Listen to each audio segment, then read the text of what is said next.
Hi guys 31 May 2020 total news హిందీలోని total news analysis చూద్దామండి. ఇక ఈ యొక్క న్యూస్ అనాలిసిస్లోని ఈచ్ అండ్ ఎవ్రీ టాప్ని డీటెయిల్గా ఒక టేబులర్ ఫార్మ్లెట్లో ఇచ్చాను, ఒకసారి చెక్ చేయండి. ఇక నెక్స్ట్ మనం చూస్తే why in the locust swarm posing a threat to agriculture India. అంటే ఇవి లోకస్ట్ అంటే ఏంటి మనం చెప్పుకున్నాం కదా, మిడతలు అనమాట. ఒక్కసారికి మిడతలు వచ్చి పడటం అనేది ఎప్పుడు కూడా మన భారతదేశంలో ఈ యొక్క వ్యవసాయానికి ఎంతో కొంత నష్టం అనేది జరుగుతుందన్నమాట. అది ఎంతో ప్రమాదకరంగా ఉంటుంది అనమాట మన భారతదేశానికి.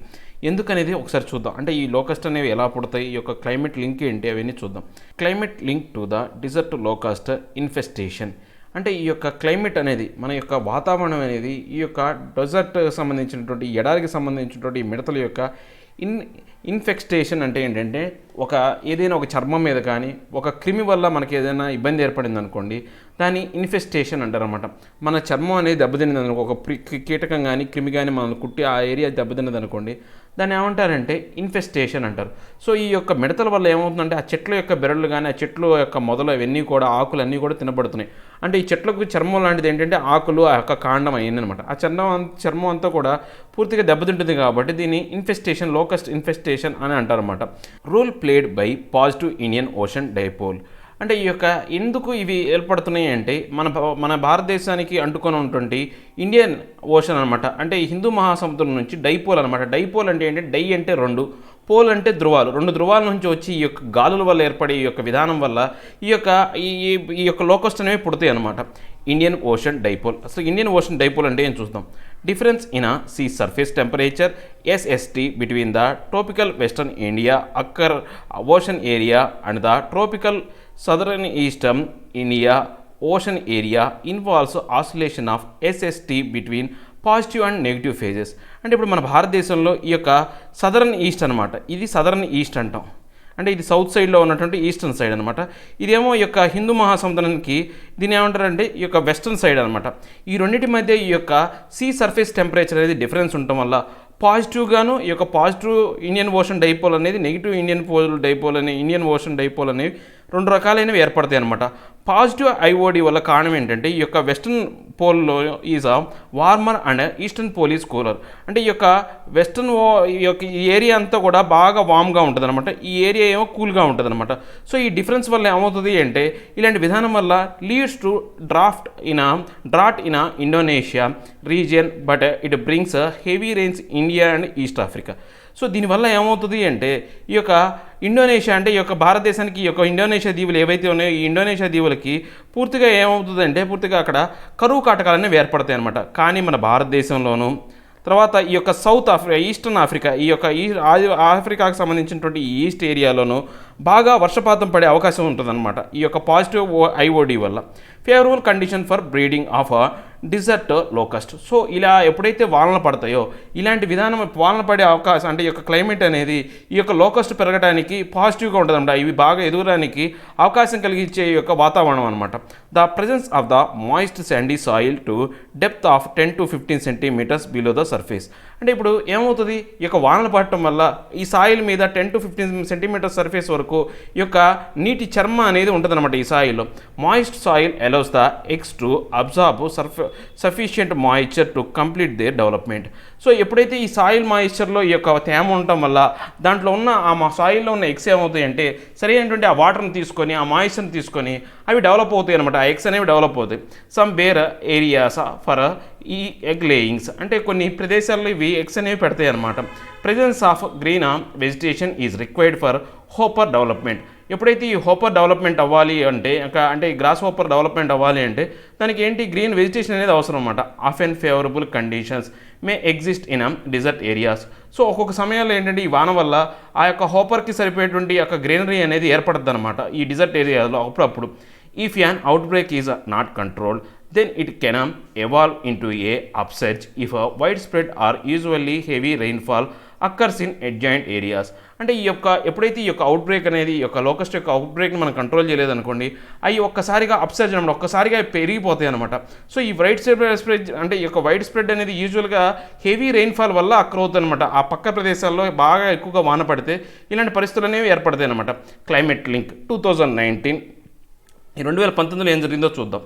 Neutral IOD conditions were observed from January 2009 to May 2019. So ఈ యొక్క జనవరి 2019 నుంచి మే 2019 వరకు ఈ న్యూట్రల్ ఐఓడి అంటే ఈ యొక్క పాజిటివ్ ఐఓడి లేదు, ఇండియన్ ఓషన్ డైపోల్ అనే పాజిటివ్ లేదు, నెగిటివ్ లేదనమాట. సో న్యూట్రల్గా ఉందన్నమాట. Positive IOD observed over Indian ocean from June 2019 till the weakening in January 2020. ఇది పాజిటివ్ ఐఓడి అనేది 2019 జూన్ నుంచి స్టార్ట్ అయ్యి జనవరి వరకు ఎండ్ అయిందనమాట. సో జనవరికి వీక్ అయిపోయిందనమాట. If the positive IOD is observed from the June 2020 it will be favourable for locust swarms to multiply their numbers. ఇప్పుడు ఈ యొక్క ఏదైతే పాజిటివ్ ఐఓడి అనేది 2020 జనవరికి కంప్లీట్ అయిపోయింది, అది కనుక జూన్ వరకు కనుక ఎక్స్టెండ్ అయ్యి ఉంటే కనుక ఈ యొక్కసారిగా ఈ గుంపు అనేది ఎక్కువ శాతంలో పెరగడానికి అవకాశం ఉండేదన్నమాట.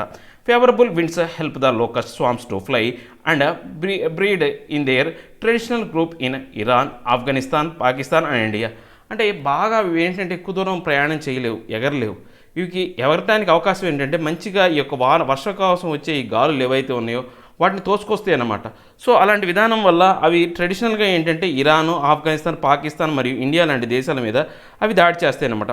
Desert locust situation update of FAI అంటే ఫుడ్ ఆర్గనైజేషన్ అనమాట, ఫుడ్ అండ్ అగ్రికల్చరల్ ఆర్గనైజేషన్ అనమాట. దానికి సంబంధించి ఈ లోకస్ట్ సంబంధించి వాళ్ళ సిచ్యువేషన్ గురించి అప్డేట్ ఇస్తున్నారు అనమాట. Adults are forming groups and small swarms in their breeding areas in Iran and Pakistan. These infestation will move to summer breeding area along India-Pakistan border from Kholistan and Tarparkar. If not controlled, they will move to India. So ఈ యొక్క adult అనేవి ఏవైతే ఉన్నాయో అవి బాగా ఎక్కువగా ఆహారం తీసుకొని దాంతోపాటు అక్కడ చిన్న పిల్లలు అంటే చిన్న పిల్లలకు కూడా బ్రీడింగ్ బాగా ఆహారాన్ని అందించి ఇరాన్ అండ్ పాకిస్తాన్లో ఈ యొక్క ఇన్ఫెస్టేషన్స్ అనేవి మూవ్ అవుతాయి అనమాట. వీటిని ఏమంటారంటే సమ్మర్ బ్రీడింగ్ అంటారనమాట. ఈ ఏరియా అనేది దాని ద్వారా ఇండియా అండ్ పాకిస్తాన్ బోర్డర్కి వస్తుంది అనమాట. ఎక్కడ కోలిస్తాన్ అనే యొక్క ఎడారిలోను, తర్వాత తార్పర్కర్ అనే ఒక ఏరియాలో చూడండి, పాకిస్తాన్లోని తార్పర్కర్ నుంచి ఈ యొక్క కోలిస్తాన్ యొక్క ఈ యొక్క రెండు కూడా డిజర్ట్ ఏరియాస్ అనమాట. సో ఈ కోలిస్తాన్ డిజర్ట్ ఏరియాకి ఈ తార్పర్కర్ అనే ఏరియాకి మూవ్ అవుతాయి అనమాట. సో ఇక్కడ కనుక కంట్రోల్ చేయలేదనుకోండి ఇవి మన భారతదేశంలోకి ఎంటర్ అవుతాయి అనమాట. Several successive waves of invasions can be expected in Rajasthan until July. అంటే జూలై వరకు ఏంటంటే రకరకాలైనటువంటి గాలుల వల్ల వాటి యొక్క దాడి అనేది జూలై వరకు ఉండొచ్చు అనమాట. To move eastward across the east northern India as far as Bihar and Orissa to be followed by westward movement and a return to Rajasthan on the changing winds associated with the monsoon. So దీనివల్ల ఏమవుతుందంటే ఇక్కడ నుంచి ఈ రాజస్థాన్ నుంచి ఇవి ఎక్కడికి వెళ్తాయి అంటే నెక్స్ట్ ఈ యొక్క బీహార్కి వెళ్తాయి. బీహార్ నుంచి అక్కడి నుంచి మనకు మళ్ళీ ఒరిస్సా వస్తాయి అనమాట. సో ఇక ఇలా ఈ విధంగా ఇవి ట్రావెల్ అవుతాయి. ఎందుకని ఈ యొక్క వర్షాలకరంగా ఏర్పడే ఈ యొక్క గాలి అనేది వాటిని అక్కడ పంపిస్తుంది అనమాట. తర్వాత మళ్ళీ ఈ ఒడిశా నుంచి ఇవి ఏమవుతాయి, మళ్ళీ ఈ యొక్క గాలు అనేవి రివర్స్లో వేయడం వల్ల మళ్ళీ ఇవి రాజస్థాన్కి అదే మార్గం గుండా రిటర్న్ వెళ్ళిపోతాయి అనమాట. Till now, much of the movements of deserts locust within India were based on strong westerly winds associated with cyclone Amphan. అంటే ఇప్పుడు వరకు కూడా ఈ యొక్క మూమెంట్ అనేది దేనివల్ల ఏర్పడింది అంటే ఈ వెస్టర్లీ విండ్స్ అయినటువంటి సైక్లోన్ ఎంఫాన్ వల్ల ఈ యొక్క మూమెంట్ అనేది జరిగిందనమాట. ఈ గాలుల వల్ల swarms are less likely to reach south India, Nepal and Bangladesh. ఈ గుంపు అనేది చాలా తక్కువ వరకు ఈ యొక్క మన భారతదేశంలోని సౌత్ ఇండియాలోకి, తర్వాత నేపాల్లోకి, బంగ్లాదేశ్లోకి మాత్రం ఎంటర్ అవుతాయి అనమాట. Next LAC stand off will be resolved through diplomacy, Rajnath. అంటే ఇప్పుడు మనకు LAC లైన్ ఆఫ్ యాక్చువల్ కంట్రోల్లో జరిగినటువంటి ఈ ఫేస్ ఆఫ్ అనేది భారతదేశానికి చైనాకి మధ్య జరిగిన ఈ ఫేస్ ఆఫ్ గొడవ అనేది మేము డిప్లొమాటిక్ అంటే దౌత్యపరమైనటువంటి చర్చల ద్వారా దీన్ని పరిష్కరించుకుంటామని చెప్పేసి మన ఈ యొక్క రక్షణ శాఖ మంత్రి అయినటువంటి రాజ్నాథ్ సింగ్ చెప్పారనమాట. సో ఇప్పుడు మనం చూస్తే కనుక న్యూస్ ఎందుకు వచ్చింది, India and China troops engaged in a temporary and short duration face of. అంటే ఇప్పుడు మన భారతదేశం, చైనా ట్రూప్స్ రెండు కూడా ఏంటంటే ఒక టెంపరీగా షార్ట్ డ్యూరేషన్ ఆఫ్ ఫేస్ ఆఫ్కి ఏర్పడినాయి అనమాట. Along the line of actual control LAC. ఇక్కడ ఈ యొక్క along the line of actual control LAC దగ్గర జరిగినాయి. ముఖ్యంగా ఏ ప్లేస్లు అంటే నాకులా, సిక్కింలోని నాకులా దగ్గర, తర్వాత నియర్ పాంగాంగ్ సో లేక్ దగ్గర, ఈ రెండు చోట్ల ఈ యొక్క ఫేస్ ఆఫ్ అనేది జరిగిందనమాట. The stand off along the line of actual control would be resolved తో డిప్లొమాటిక్ డైలాగ్, డిఫెన్స్ మినిస్టర్. ఇప్పుడు మనం అదే చెప్పుకున్నాం కదా, డిఫెన్స్ మినిస్టర్ చెప్పినటువంటి ఈ యొక్క స్టేట్మెంట్ అనమాట. సో దీనికి సంబంధించి ఒక కమిటీ అనేది ఉందన్నమాట. ఈ యొక్క డిఫెన్స్ మినిస్టర్ అనేది ఈ యొక్క విధానాలన్నీ కూడా ఏం చేస్తుంటే ఒక క్యాబినెట్ సెక్యూరిటీ కమిటీ అనేది, committee on security on the most month long stand of. అంటే ఒక కమిటీ అనేది అంటే మనకు కమిటీ ఆన్ సెక్యూరిటీ అనే ఒక కమిటీ అనేది మనం ఆల్రెడీ ఇంతకుముందు చెప్పుకున్నాం, స్టాండర్డ్ కమిటీస్, అడ్హాక్ కమిటీస్ అని. స్టాండర్డ్ కమిటీస్లో 24 కమిటీస్ ఉన్నాయని చెప్పాం. ఆ 24 కమిటీస్లో ఒకటైనటువంటి కమిటీస్ ఆన్ సెక్యూరిటీ అనే కమిటీ అనేది దీని మీద ఇప్పుడు మొత్తం విశ్లేషిస్తుంది అనమాట, ఎలా వ్యవహరించాలని. సో ఈ క్యాబినెట్ కమిటీ గురించి తెలుసుకుందాం. The government of India transactions of business rules to 1961. అంటే గవర్నమెంట్ ఆఫ్ ఇండియా కింద ట్రాన్సాక్షన్ బిజినెస్ కింద ఈ రూల్స్ కింద 1961 అనే చట్టం కింద ఈ యొక్క క్యాబినెట్ కమిటీ అనేది ఏర్పడింది అనమాట. సో ఈ కమిటీస్ అనేవి ఏర్పడినాయి. సో దీంట్లో 2 టైప్స్ ఆఫ్ కమిటీ ఉంటాయి, స్టాండింగ్ కమిటీస్, తర్వాత అడ్హాక్ కమిటీస్. ఆల్రెడీ మనం చెప్పుకున్న స్టాండింగ్ కమిటీస్ అంటే ఏంటంటే ఇవి అంటే కంటిన్యూస్గా ఉంటాయి అనమాట, వీటికి అంతమైన ఈ కమిటీలకు అంతం అనేది ఉండదు. సో ఈ యొక్క ఇయర్లీ బేసిస్ మీద కానీ లేకపోతే ఇది సర్టెన్ టెన్యూర్లో ఆ మెంబర్స్ అనే వాళ్ళు చేంజ్ అవుతూ ఉంటారు అనమాట. అడ్హాక్ కమిటీస్ అంటే ఏంటంటే ఒక దానికోసం దాన్ని ఏర్పాటు చేస్తారు. ఎప్పుడైతే ఆ సమస్య పరిష్కరించబడుతుందో ఆ కమిటీ అనేది ఎత్తివేయడం జరుగుతుంది అనమాట రిపోర్ట్ ఇచ్చిన తర్వాత. Setup by the prime minister. ఈ కమిటీలన్నీ ఎవరు సెటప్ చేస్తారంటే దాన్ని ఎవరు తయారు చేస్తారంటే ప్రైమ్ మినిస్టర్. దీంట్లో మెంబర్స్ చూస్తే కనుక cabinet ministers plus non cabinet ministers. So దీంట్లో క్యాబినెట్ మినిస్టర్లు మెంబర్స్ అయి ఉండొచ్చు, నాన్ క్యాబినెట్ మినిస్టర్లు కూడా మెంబర్స్ అయి ఉండొచ్చు.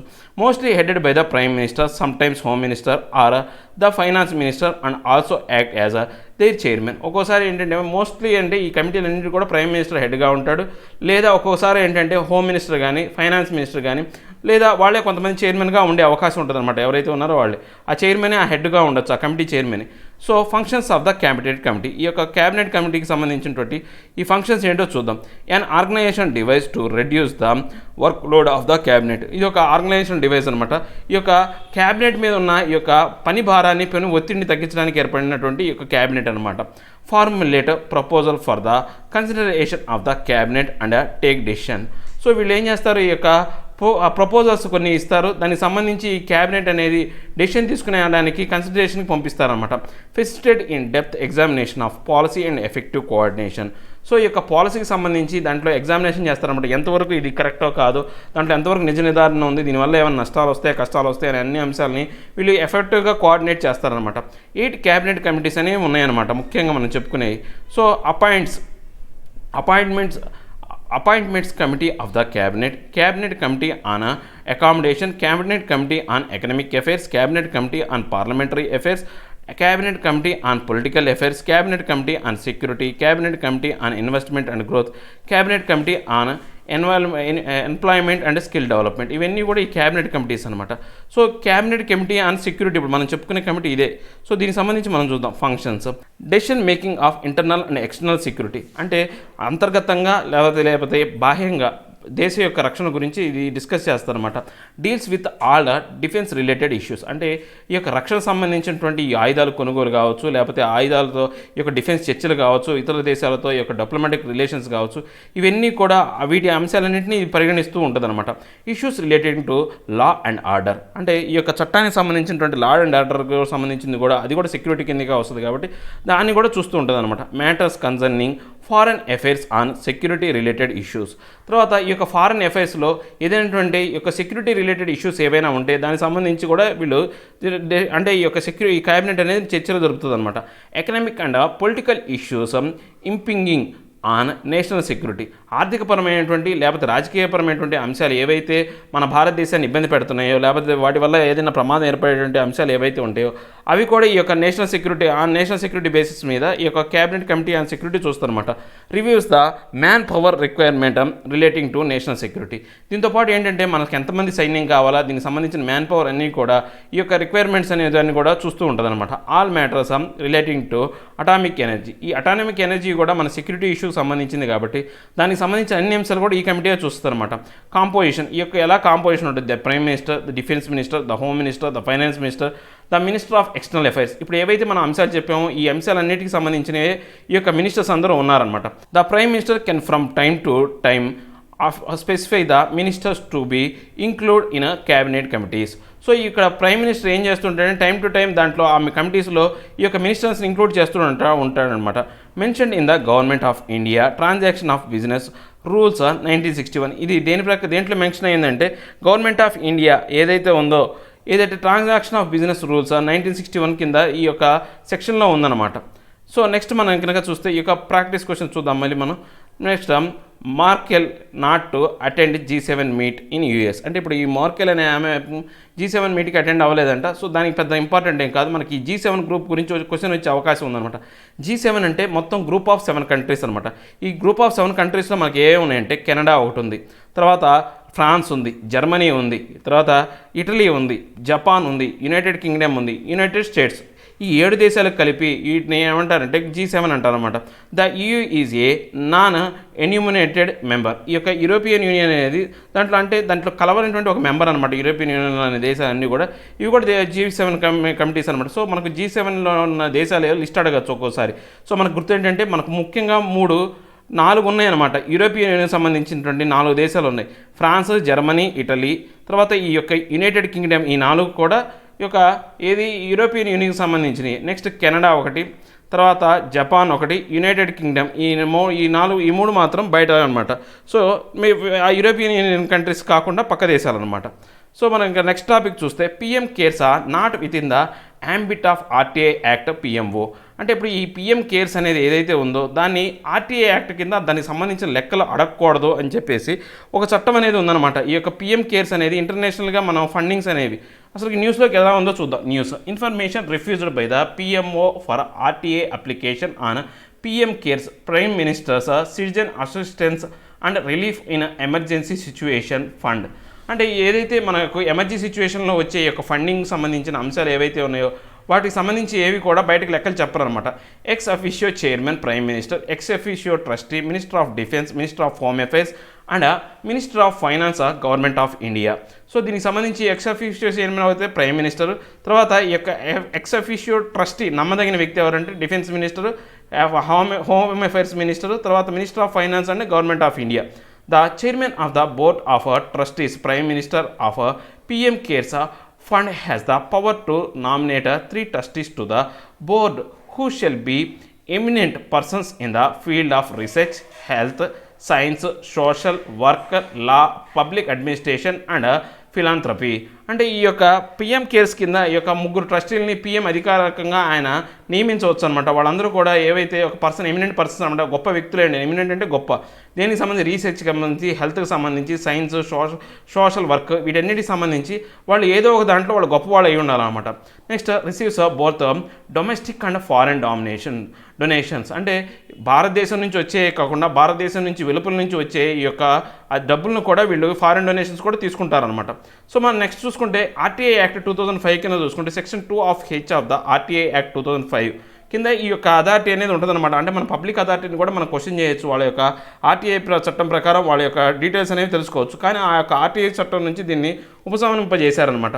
So public authority means any authority or body institution of self government established or constitutions. అంటే ఈ పబ్లిక్ అథారిటీ కింద ఏవైతే ఉంటాయో అథారిటీ బాడీ కానివచ్చు, లేకపోతే ఇన్స్టిట్యూషన్ ఆఫ్ సెల్ఫ్ గవర్నమెంట్ కావచ్చు, ఇవన్నీ కూడా ఈ అథారిటీ కింద ఉంటాయి. కాబట్టి వాటిని కూడా మన RTI చట్టం కింద క్వశ్చన్ చేయొచ్చు అనమాట.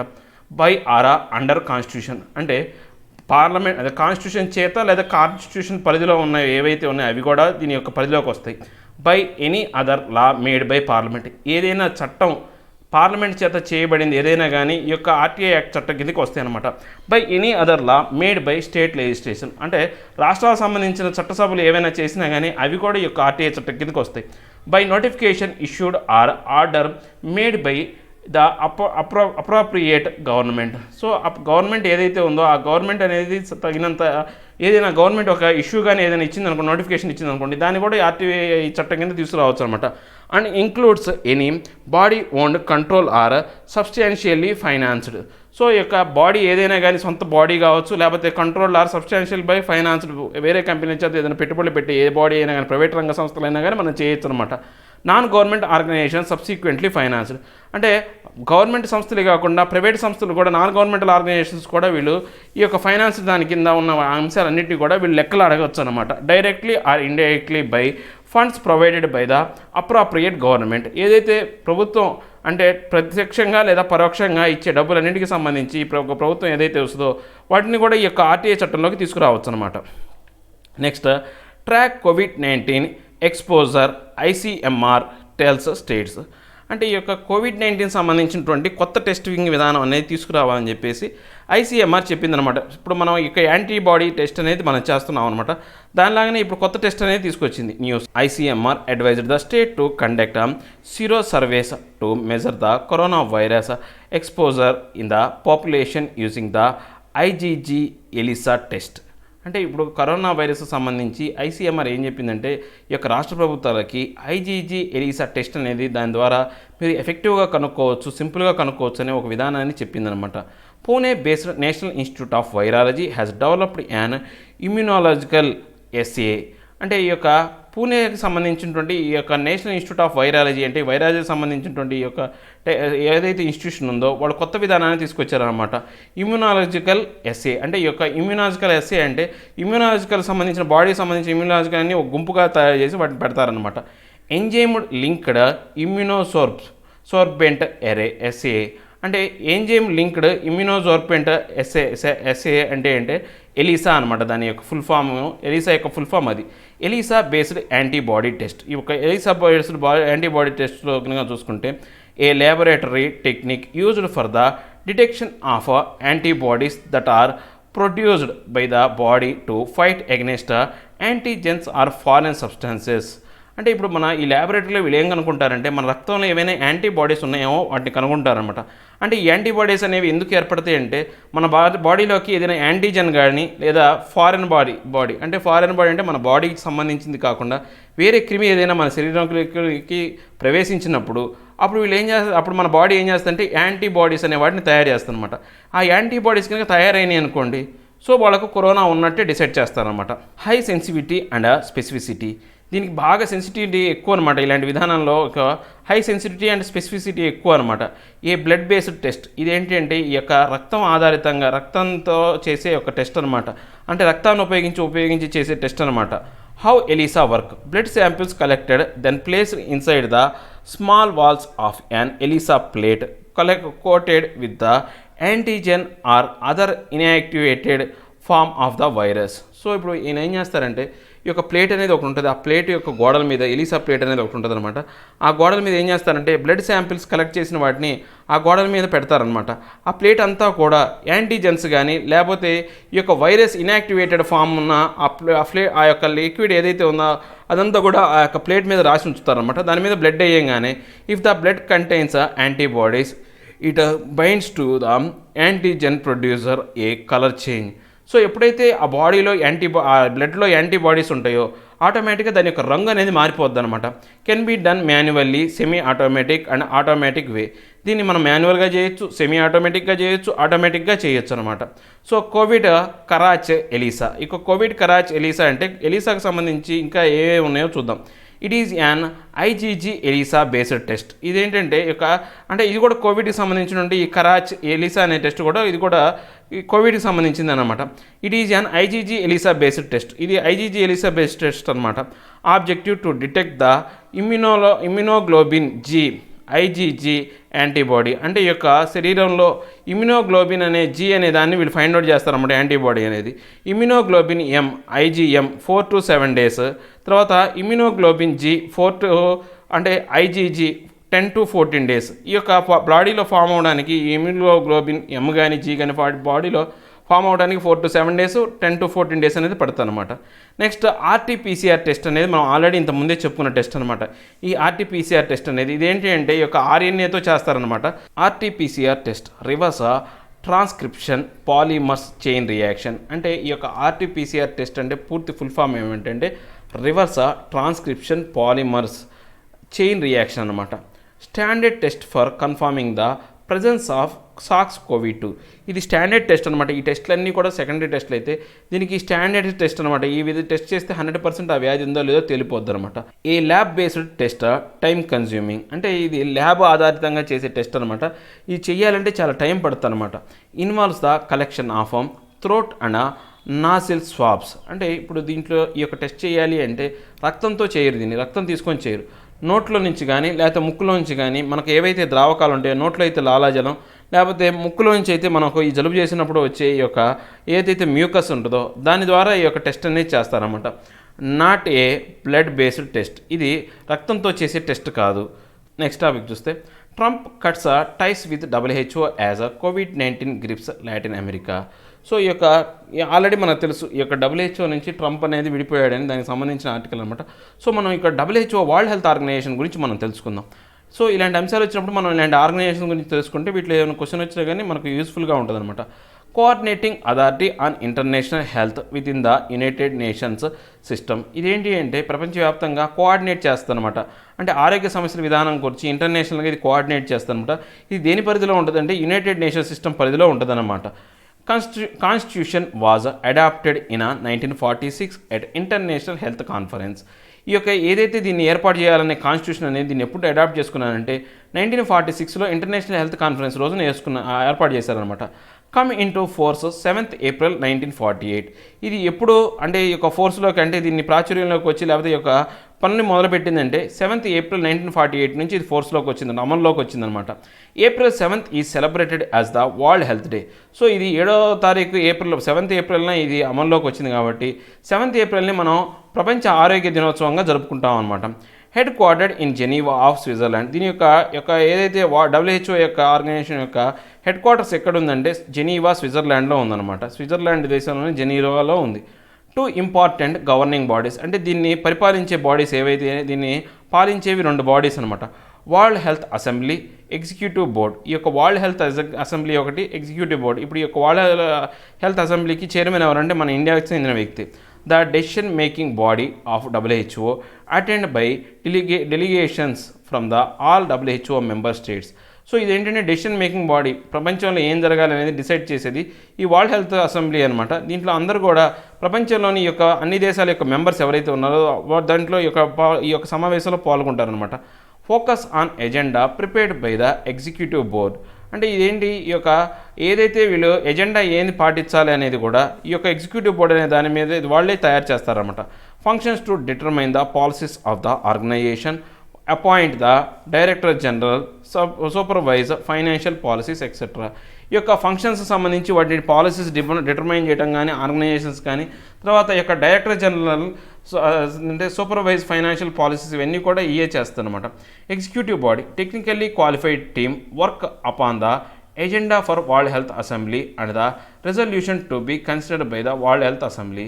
సో ఈ యొక్క టెక్నికల్ బాడీ ఏంటంటే ఈ యొక్క రెజల్యూషన్ వరల్డ్ హెల్త్ అసెంబ్లీ ఏదైతే రెజల్యూషన్ ఇస్తుందో దానికి అనుగుణంగా పనిచేయటమే ఈ యొక్క ఎగ్జిక్యూటివ్ బాడీ యొక్క ముఖ్య ఉద్దేశం అనమాట.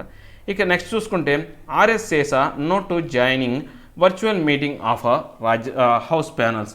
ఆల్రెడీ మన యొక్క వర్చువల్ మీటింగ్ గురించి యొక్క పార్లమెంటరీ కమిటీస్ గురించి మనం ఆల్రెడీ చెప్పుకున్నాం. దీంట్లో స్టాండింగ్ కమిటీస్ అని హెడాక్ కమిటీస్ ఉన్నాయి, మొత్తం 18 స్టాండింగ్ కమిటీస్ ఉన్నాయని. ఇవన్నీ కూడా 6th May మనం 2020 6th May దీని గురించి డిస్కస్ చేసాం, ఒకసారి చూడండి.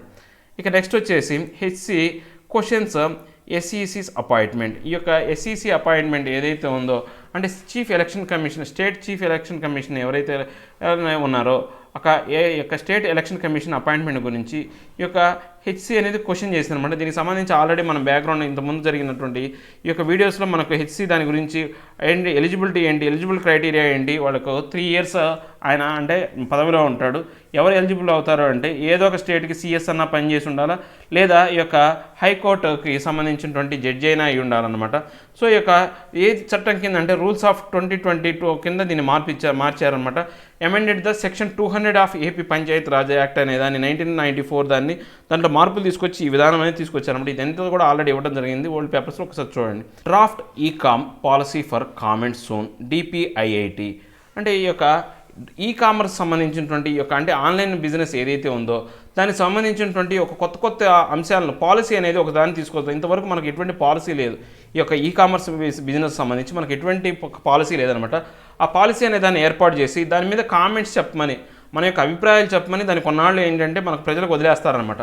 సో అలాంటి అభిప్రాయాల్లో భాగంగా ఆ కంపెనీ అనే దానికి సంబంధించిన కామెంట్స్ సంబంధించి దాన్ని తొందరలో రిలీజ్ చేస్తామని DPIIT అనేది చెప్పింది అనమాట. DPIIT అంటే ఏంటంటే department for promotion of industry and internal trade. అంటే ఈ యొక్క డిపార్ట్మెంట్ అనమాట ఈ యొక్క ఇండస్ట్రీకి సంబంధించిన వాటిని ప్రమోట్ చేయడానికి, దేశంలో ఇంటర్నల్ ట్రేడ్ జరగడానికి ఉద్దేశించిన ఏవైతే ఉందో దాన్ని ఈ యొక్క DPIIT అంటారనమాట. సో దీని కింద ఏంటంటే కామెంట్స్ చేయడానికి తొందరలో ఆ యొక్క దాని రిపోర్ట్ని రిలీజ్ చేస్తున్నారు అనమాట.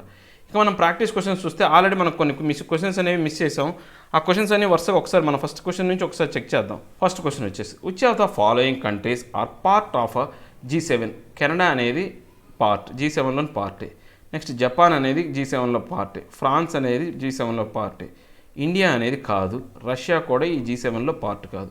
సో ఇండియా అనేది కాదు కాబట్టి 1, 2 అండ్ 3 అనేది option. So option A, first option is the answer. Next మనం కూడా ఆ క్వశ్చన్ కూడా ఇదే చూడండి, సేమ్ అదే question. Consider the following statement. The right to information act 2005 defines the term public authority. ఈ యొక్క 2005 ఈ యొక్క ఆర్టీఐ యాక్ట్ అనేది ఈ యొక్క పబ్లిక్ అథారిటీ అనే ఒక స్టేట్మెంట్ ఏదైతే ఆ పదాన్ని డిఫైన్ చేసిందనమాట.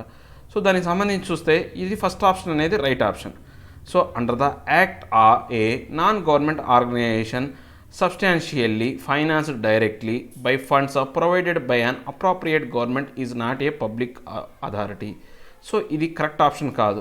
నాన్ గవర్నమెంట్ ఆర్గనైజేషన్ అన్నాడు, substantially financed indirectly by the funds provided by an appropriate government is not a public authority. దీనికి సంబంధించి ఏది కూడా మనకు ఈ ఆర్టీఏ చట్టం అనేది చెప్పలేదన్నమాట. So which of the statement above is are correct. So only 1 is the correct option. Next consider the following statements. So ఇది అదే క్వశ్చన్ మళ్ళీ ఇచ్చారు. సో నెక్స్ట్ మనం కనుక చూస్తే థర్డ్ క్వశ్చన్ చూస్తే which of the statements given below with reference to IgG ELISA test is are incorrect. అంటే తప్పుగా ఉన్నటువంటి ఐజీజీ ఎలిసా టెస్ట్ అనేది ఏంటో చూడాలి. It is not a blood based test. So incorrect అన్నాడు. ఏదైతే మనం ఇన్కరెక్ట్ ఉందో దాన్ని ఫైండ్ అవుట్ చేయాలి. ఈ యొక్క ఐజీజీ ఎలిసా టెస్ట్ అనేది బ్లడ్ బేస్డ్ టెస్ట్. సో ఇది రైట్ ఆప్షన్. అంటే ఇది రాంగ్ ఆప్షన్ అయినప్పటికీ మనకు అడిగిన క్వశ్చన్ ప్రకారం ఇది right option. It detects the immunoglobulin G antibody produced by the body to fight against antigen or foreign substance. ఇది రైట్ ఆప్షన్. కానీ ఇక్కడ అన్కరెక్ట్ అడిగారు కాబట్టి ఈ యొక్క క్వశ్చన్ కోసం ఇది రాంగ్ అని చెప్పాలి. So it is regarded as a standard test for the confirming the presence of SARS-CoV-2. ఇది స్టాండర్డ్ టెస్ట్ కాదు. ఈ యొక్క మనకు ఆర్టీపీసీఆర్ టెస్ట్ అనేది స్టాండర్డ్ టెస్ట్ అవుతుంది, కానీ ఇది స్టాండర్డ్ టెస్ట్ అంటున్నాడు. సో ఇది ఇన్కరెక్ట్ స్టేట్మెంట్ అడిగాడు. సో ఇది కూడా రైట్ ఆప్షన్. సో మనకు ఆన్సర్ వచ్చేసి 1 and 3. సో నెక్స్ట్ క్వశ్చన్ చూస్తే కనుక consider the following statements with the refers to WHO. World health organisation సంబంధించిన క్వశ్చన్ అనమాట. It is the coordinating authority on international health with in the United nation system. So ఇది coordinating authority, మనం already చెప్పుకునేది coordinating authority in the international health with in the United system అనేది bit అనేది first మనకు. So ఇది right option. So మనకి ఏమన్నాడు, is are correct అని అడిగాడు. సో ఇది చూడాలి మనం, ఈజ్ ఆర్ కరెక్ట్ అని అడిగాడు. The day the WHO constitution come into force is celebrated as world health day. ఇది కూడా రైట్ ఆప్షనే. మనం ఏం చెప్తాము, ఈ యొక్క వరల్డ్ హెల్త్ ఆర్గనైజేషన్ ఏదైతే దీన్ని కమన్స్ అంటే ఫోర్స్లోకి ఎప్పుడైతే తీసుకొచ్చారో దాన్ని మనం ఏమన్నాం, వరల్డ్ హెల్త్ డేగా మనం తీసుకున్నాం, సెలబ్రేట్ యాజ్ వరల్డ్ హెల్త్ డేగా మనం తీసుకున్నాం. ఏదైతే ఈ యొక్క కాన్స్టిట్యూషన్ కమ్ ఇంటూ ఫోర్స్ని. సో ఈ మనకు both right answer, both 1 and 2. ఇక మనం నెక్స్ట్ బిట్ చూస్తే మనకు ఈ యొక్క UPSC 2017లో వచ్చిన క్వశ్చన్ చూద్దాం. With reference to the Indian Ocean dipole sometimes mentioned in the news of while forecasting Indian monsoon which of the following statements is are correct. అంటే ఈ యొక్క ఇండియన్ ఓషన్ డైపోల్ అనే యొక్క సంబంధించి ఫాలోయింగ్ స్టేట్మెంట్లో ఏ స్టేట్మెంట్స్ అనేవి కరెక్ట్ అన్నాడు. IOD phenomena is characterized by a difference in sea surface temperature between tropical western Indian Ocean and tropical eastern Pacific Ocean. ఇక్కడ పసిఫిక్ ఓషన్ అని ఇచ్చాడు, కానీ ఇది ఒక ఇండియన్ ఓషన్లోనే ఒక 2 భాగాలు అనమాట. ఏది వెస్టర్న్ సైడ్ ఒకటి, సౌత్ ఈస్టర్న్ సైడ్కి సంబంధించినటువంటి ఈ యొక్క టెంపరేచర్ డిఫరెన్స్. సో ఈ ఆప్షన్ అనేది రాంగ్ ఆప్షన్. తర్వాత an IOD phenomena can influence an El Nino impact on the monsoon. El Nino అంటే ఒక వేడి గాలులకు సంబంధించింది అనమాట. ఈ ఇంపాక్ట్ అనేది ఈ యొక్క డైపోల్ వల్లే వస్తాయి, IOD వల్లే వస్తుంది అనమాట, ఇండియన్ ఓషన్ డైపోల్ వల్లే వస్తుంది. సో ఇది right option. So only B అనేది రైట్ ఆప్షన్ అనమాట మనకు. Next practice question. Consider the following statement with reference to cabinet committee on security. సెక్యూరిటీకి సంబంధించిన క్యాబినెట్ కమిటీ మీటింగ్, దానికి క్వశ్చన్ సంబంధించిన క్వశ్చన్ అనమాట. It is an ad hoc committee. So ఇది wrong option. It is a standard committee. It is headed by minister of defence. So ఇది head ఎవరంటే minister of defence కాదు, దీనికి head ఎవరంటే prime minister of India, PM. So neither 1 nor 2, ఒకటి కాదు రెండు correct కాదనమాట. కరెక్ట్ స్టేట్మెంట్లు ఏవంటే ఏ స్టేట్మెంట్ కరెక్ట్ కాదు. సో ఇవండి ఈరోజు నా మొత్తం టోటల్ న్యూస్ అనాలిసిస్. నా ఎక్స్ప్లెనేషన్ మీకు నచ్చినట్టయితే లైక్ చేయండి, షేర్ చేయండి. మీరు ఏదైనా చెప్పాలి అనుకుంటే కింద కామెంట్ రూపంలో తెలియచేయండి. ఇంకా సబ్స్క్రైబ్ అవ్వని వాళ్ళు ఎవరైనా ఉంటే సబ్స్క్రైబ్ అవ్వండి. Thank you very much.